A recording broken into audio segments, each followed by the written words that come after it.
New South Wales Police are strip searching hundreds of people unlawfully, but Redfern Legal Centre is trying to stop it. I'm with Sam Lee, who's a supervising solicitor around police powers at Redfern Legal Centre. Thanks for being with me, Sam. Thank you. So tell me, what is wrong with the way that New South Wales Police are currently conducting strip searches? Well, the main thing is that police are not meeting the legal thresholds to conduct a strip search. It's quite a high bar to conduct a strip search, but what we have found is that police are routinely strip searching people, which means they're not meeting that legal threshold. And what would the legal threshold be?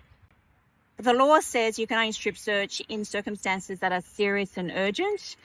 The case law at the moment is a bit limited about defining what that means, but we assert that suspicion of minor drug possession does not meet that high legal threshold. Right, and is that what most of the strip searches are about, drug possession? Yes, the majority of strip searches are based on suspicion of minor drug possession, and that's a real problem in New South Wales. Yeah. And where are people being searched? Is this in their homes or is it on the street? What's happening? We're concerned with strip searches that are happening out in the field, which is out on the street. A majority of strip searches are happening at music festivals, but we also know that First Nations people are disproportionately overrepresented when it comes to strip searches. And there are often strip searches, for example, on the street or in the back of a paddy wagon. We have cases where children as young as 10 are strip searched on the street, which is hugely humiliating and shameful. That's horrifying. How many kids have been strip searched? We know that hundreds of kids have been strip searched in New South Wales, both boys and girls, as young as 10. Okay, what safeguards should be in place when the police strip search a child? Well, the law does say if police are to strip search a minor, which is 10 to 17 years, then they must get a parent or guardian present. However, there is an opt-out clause. So if police believe that the strip search is urgent because of the safety of the person or because of potential damage to evidence, then they can strip search that child without a support person present. The majority of strip searches that I've taken instructions for, the parent or guardian has not been present. That would be so scary for a child to go through. It's hard to imagine, isn't it? We're talking about a primary school aged child who's not even gone through puberty yet, having to take off all of their clothes in front of two adults, police officers with firearms. Can't begin to imagine how intimidating and shameful that would be. Yeah. How do people describe these experiences to you? What is it like to be strip searched? Look, I've taken instructions from many people now who have been strip searched, all genders, and most of them are in tears describing what has happened to them. Our counsel, who has been before the court in regards to our class action regarding strip searches, has described strip searches akin to a sexual assault. And I agree that is absolutely true. The way that people present in terms of trauma and tears is the same as a sexual assault. Yeah. If you or I were to do that to somebody, it would be considered sexual assault, but different laws seem to apply to the police. That's right. Yeah, it's very hard to have a criminal action against police for a strip search. The main avenue is a civil action. And that's what you're doing at the moment with this class action. Can you tell us more about that?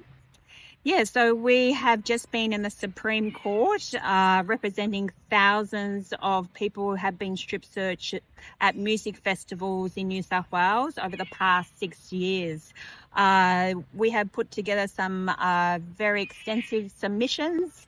At the moment, we're waiting for the judgment to come down and fingers crossed. Do you know when that will be? No, it could be tomorrow or it could be in a couple of months' time. It's pretty nerve-wracking. It is, yes. And what would the ideal outcome be in this case? Well, the ideal outcome would be damages for all those people who are part of the class action.